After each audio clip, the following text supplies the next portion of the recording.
তোমাদের দাদাভাই গেছিল পনির আনতে। পনির একদম ছিল না দোকানে, এতটুকুই ছিল। তো ভাবছি আজকে কী বানাই সকালবেলায়। এই যে দেখো পটল ভাজা করছি, পটল দিয়ে আলু দিয়ে, এখানে কচু আছে, এগুলো দিয়ে একটা রসা রসা তরকারি হবে। আর এই পনিরটা কী করে কাজে লাগাবো দেখো।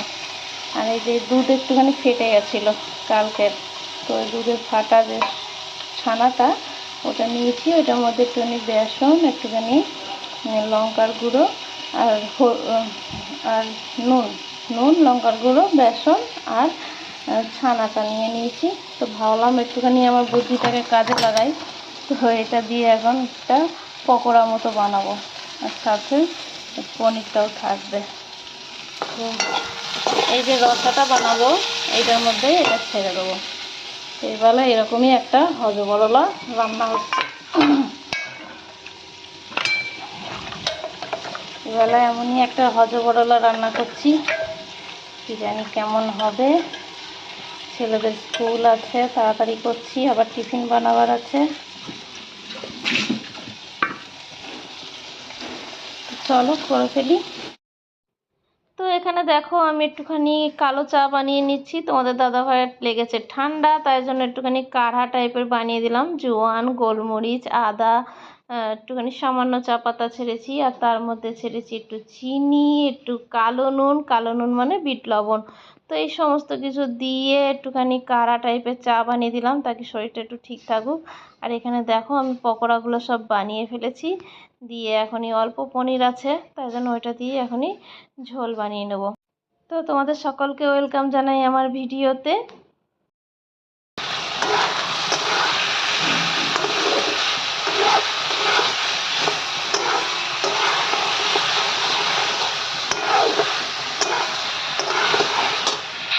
এখানে দেখো আমি ছানা দিয়ে পকোড়াগুলো বানিয়ে নিয়েছি, আর এখানে তরকারিটাও হচ্ছে। তরকারিটা কালার দেখো জাস্ট কত সুন্দর হয়েছে। আর ছেলেদের টিফিনে দেবো ম্যাকারনি, তাই জন্য এটা একটু সিদ্ধ করে নিচ্ছি। তো চলো ফটাফট বানিয়ে ফেলি সবটাই। রাম নারায়ণম জানকী বল্লভম कौन कहता है भगवान आते नहीं, कौन कहता है भगवान आते नहीं, राधा की तरह तुम बुलाते नहीं। তো রান্না শেষ করে ছেলে দুটোকে একটু তাড়াতাড়ি খাইয়ে দিলাম। খাইয়ে না দিলে এই সময়টা অনেকটা দেরি হয়ে যাবে স্কুলের, তারপরে স্কুলে পাঠিয়ে দিই। চলো।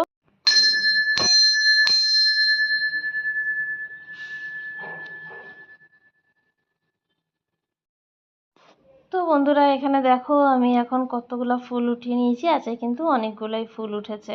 তো এগুলা দিয়ে এখন সুন্দর করে পূজা করে নেব। আর হ্যাঁ, আজকে আমার জীবনের একটা অনেক বড় ইম্পর্টেন্ট দিন হচ্ছে, তার জন্য অন্য দিনের থেকে আরও বেশি করে মন দিয়ে পুজো করছি। আসল কথা আজকের দিনটা সবাই মনে রাখে না, কিন্তু আমার ঠিক মনে থাকে, কেন কি এটা আমার সাথেই তো ঘটেছিল। তাই জন্য আমার যেটা যেটা আমার জীবনে ইম্পর্টেন্ট সেটা সেটা আমি ঠিক মনে রাখি। তো হ্যাঁ বন্ধুরা, আজকেই সেই দিন হচ্ছে যে দিনে আমার জীবনটা একদম ওলটপালট হয়ে গেছিলো, যাকে বলে আমি একদম অন্যই একটা পরিচয় পেয়েছিলাম। তো হ্যাঁ, আজকে আমার বিয়ের দিন, তো বিবাহবার্ষিকী হচ্ছে। তো যাই হোক, যেমনই হোক, জীবনটা একটা অন্যই মুহূর্ত পেয়েছিলাম। সেই দিন থেকে জীবনের মানেই বদলে গেছিলো। আর আমি একদম একটা ছোট মেয়ের থেকে একটা অনেক বড় মানে বউয়ে পরিণত হয়েছিলাম, যাকে বলে একটা কি বলি ওইটাকে। তখন আমি একদমই বুদ্ধি কম ছিল, কিন্তু তবুও সংসার যখন নিজের হলো তখন সেই অল্প বুদ্ধিতেই অনেক বেশি বড় একটা ভাব এসে গেছিলো, যাকে বলে অনেক দায়িত্ব এসে গেছিলো নিজের উপরে। তো তখন থেকেই সমস্ত দায়িত্ব যতটুকু পেরেছি নিজের মতো করে পালন করার চেষ্টা করেছি। কখনো সকলের কাছে অনেক ভালো থেকেছি, আবার কখনো খারাপও থেকেছি। তো এই ভালো খারাপ নিয়েই জীবনটা এতদিন বয়ে গেল। হ্যাঁ বন্ধুরা, এটা 23 বছর হয়ে গেছে আমার বিয়ে হওয়া। তো আজকে সেই দিনটাই হচ্ছে। তো যাই হোক, প্রত্যেক বছর এই দিনটা আমি বেশ অনেক আগে থেকেই ইয়াদ করি যে হ্যাঁ এই দিনই ছিল, 1 জুলাই ছিল। তাই জন্য আমার তো মনেই থাকে। তো তোমাদের মতো অত বড় করে সেলিব্রেশন কিছুই হয় না, বাস শুধু মনে করে ভগবানকে একটু পুজো দিই।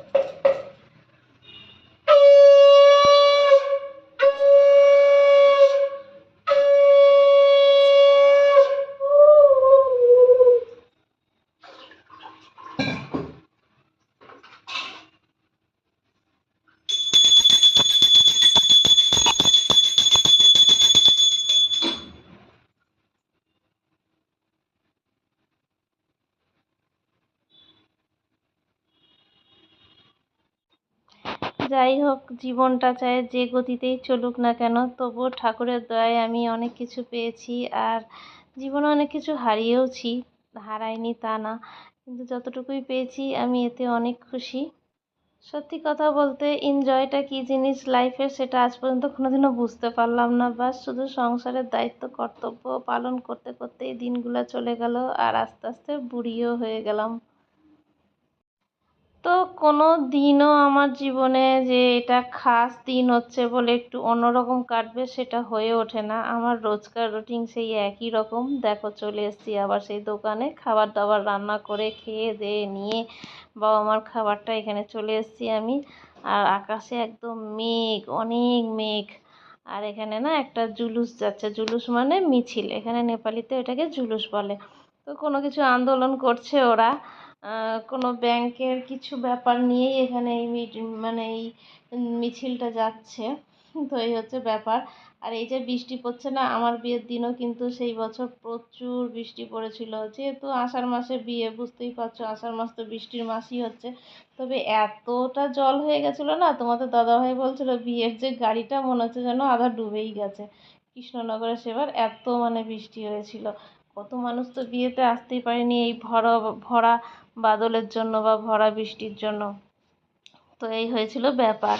তো যা হয়, এখানে দেখো কেমন জুলুসটা যাচ্ছে। এরা কোনো কিছু আন্দোলন করছে, কোনো ব্যাংকের কোনো যেমনি লোন ওঠায় না, লোন নিয়েছে, এখন তার বাড়ি নিলাম যাবে, সে হয়তো অনেক বড় কেউ কোনো ব্যক্তি, তাই জন্য এরকমভাবে ওরা জুলুস বের করেছে। তো দেখো নেপালের সব ঝান্ডা নিয়ে যাচ্ছে, কত সুন্দর মানে নেপালের ঝান্ডাটা।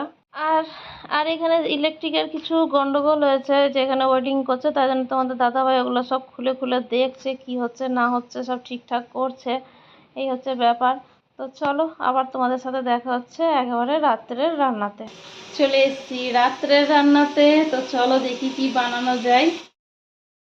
একদিকে কুকারের মধ্যে আমি মুগ ডাল আর অড়হর ডাল বসিয়েছি একসাথে, সিটি মানে ডাল হবে সাথে সাথে। আর তোমাদের দাদাভাই নিয়ে এসছে দেখো মাটন, এই যে দেখো এটা হবে। আর পনির বললাম না সেদিনকে অল্প একটুখানি মাত্র পেয়েছিল, তাই জন্য ওইটাই রান্না করেছিলাম সকালে। তো বাকিটা নিয়ে এসছে, এটা এক টাইম আমাদের হয়ে যাবে।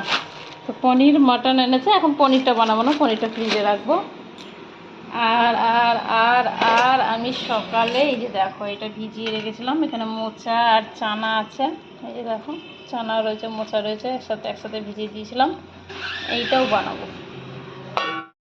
তো এখন এগুলো হবে, ভাত হচ্ছে, রুটি হবে, বাস 2 রকম তরকারি হলে তো হয়েই যাবে। আর মাংস হলে তো জানোই আমাদের কিছু চাই না, তবু মোচাটা বানাবো, কেন কি বাবা হয়তো অত তেল মশলার মাংস খাবে না, মানে মাংসই খাবে না বাবা, কিন্তু তবুও এই ঝোলটা ছেড়ে শুধু মাংসটা, মানে বাবা মাংস একদমই অল্প খাবে, তাই জন্য তরকারিটা তো করতেই হবে, সাথে ডাল থাকবে, ভাত রুটি এই হচ্ছে। চলো ফটাফট করে ফেলি, আগে মাংসগুলো বেছে নিই। তো এখানে দেখো আমি সব কিছু তৈয়ারি করতে শুরু করে দিয়েছি, মাংস বেছে একেবারে মশলা টশলা ওর মধ্যে ছেড়ে দিয়েছি। আর এদিকে আলুটা কেটে নিচ্ছি, মাংসের মধ্যে আলু দিয়েই বানাবো। আর ওর সাইডে মোচাটা সিদ্ধ করতে দিয়েছি। এখানে দেখো ভাত হতেই নিচ্ছে, ভাতটা একটুখানি টিপে দেখে নিই। আর আমাদের না একটা জিনিস খুব ভালো জানো তো, এখানে ভাতের ফ্যান ঝরাতে হয় না, যে যে চালটা বানাই ওইটার মধ্যেই কিন্তু ভাতের জলটা শুকিয়ে যায়। এই যে দেখো কত ঝরঝরা ভাত হয়েছে, ঠিক এমনই হবে। তো তো এই হচ্ছে কামাল যে ভাতের ফ্যানটা ঝরাতে হয় না, এটা যেহেতু আতপ চাল হচ্ছে তাই জন্যই হবে এরকম নিয়ম। তো দেখো বন্ধুরা, মাংসের ঝোল একদম কমপ্লিট। কেমন হয়েছে দেখো না কালারটা। আর এটা একদম সাদা সিধা করে বানিয়েছি মোচার তরকারিটা, বেশি ঝাল টাল দিইনি, এটা একটু ঝাল ঝোল করেছি। আর এখানে রান্না হয়ে গেছে, এখানে ভাত আছে, এখানে রুটি আছে, এখানে অরহর মুগের ডাল সিদ্ধ হচ্ছে। হ্যাঁ, উপরে দেখো জলটা আছে কিন্তু নিচে কিন্তু ঘন ডাল। এই যে দেখো নিচে সব ডালগুলো ঘন, উপরে তার জন্য জলটা একদম সিদ্ধ হচ্ছে শুধু লবণ দিয়ে। এই হচ্ছে রান্না। তো এখন খাবারটা বাড়বো টিফিন ডিব্বা করে, তোমাদের দাদাভাই দিয়ে আসবে ওখানে খাবার। তোমাদের দাদাভাই এসে গেছে, আর আজকে দেখো অনেকটা লেট হয়ে গেল। বাবা 9:15, তাড়াতাড়ি আগে রেডি করি।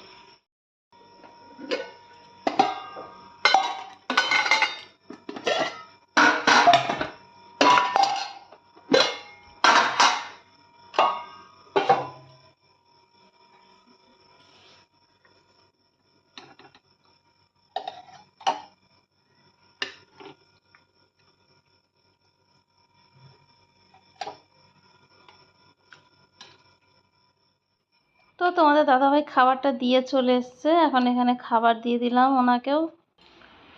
তো বন্ধুরা, ভিডিওটা এডিট করতে করতে দেখলাম ভিডিওটা তো আর আমি শেষই করিনি। তো এই হচ্ছে আজকের ভিডিও এতটুকুনি। দেখা হচ্ছে নেক্সট কোনো ব্লগের সাথে। ততক্ষণের জন্য তোমরা সবাই খুব ভালো থেকো, সুস্থ থেকো, সাবধানে থেকো। আর আমার ভিডিও ভালো লেগে থাকলে অবশ্যই লাইক, শেয়ার, সাবস্ক্রাইব করে আমার পাশে থেকো। টাটা বন্ধুরা, গুড নাইট।